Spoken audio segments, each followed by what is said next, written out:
त्याच मावळ्यांनी रायरेश्वरच्या मंदिरामध्ये स्वराज्याची शपथ घेतली.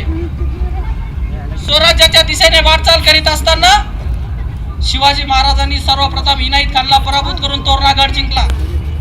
त्यावर तानाजीने भगवे निशाण उभारले. ही बातमी वाऱ्यासारखी सर्वत्र पसरली.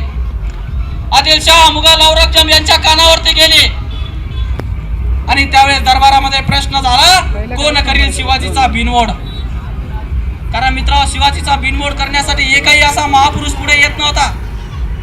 आणि त्यावेळेस बडी बेगम हिला वाटलं, अरे माझ्या दरबारामध्ये एकही असा मर्द माणूस नाही की तो शिवाजीचा सामना करेल. तिनं रागाने आपल्या हातातील बांगड्या काढल्या आणि फेकून दिल्या. आणि त्यावेळेस मग नाविलाजानं अफजल खानला पुढे यावं लागलं. अफजल खान बोलला, मैं लाऊंगा शिवाजी को. पोरादी पार वाकवणारा धिप्पाडच्या धिप्पाड अफजल खान शिवाजीचा बिनमोड करण्यासाठी मोठ्या गुरमीत निघाला. आता शिवबाचं काही खरं नाही. स्वराज्यावरती संकट आलंय. परंतु मित्रांनो, आपले राजे काही कमी नव्हते. राजे काही डगमगले नाही. जिजामातेचा सल्ला घेऊन ते प्रतापगडावर गेले. विजापूरच्या बाहेर प्रचंड फौज घेऊन अफजल खान निघाला. वाटेत भेटेल त्याला चिरडी देवळं उद्ध्वस्त केली. आया बहिणींची आबरू लुटली. कोण रोखणार हे वाद. आता स्वराज्याची स्वप्ने धुळीस मिळणार की काय म्हणून शिवाजी राजाची सर्व प्रजा हळहळू लागली. अफजल खानला वाटलं शिवाजी काही किल्ल्याच्या खाली येणार नाही. मग त्याने प्रेमाने निरोप पाठवला, शिवाजी राजे किल्ले परत द्या, मी तुम्हाला आदिलशाहीकडून सरदारकी मिळवून देतो. परंतु आपल्या राजाने डाव ओळखला.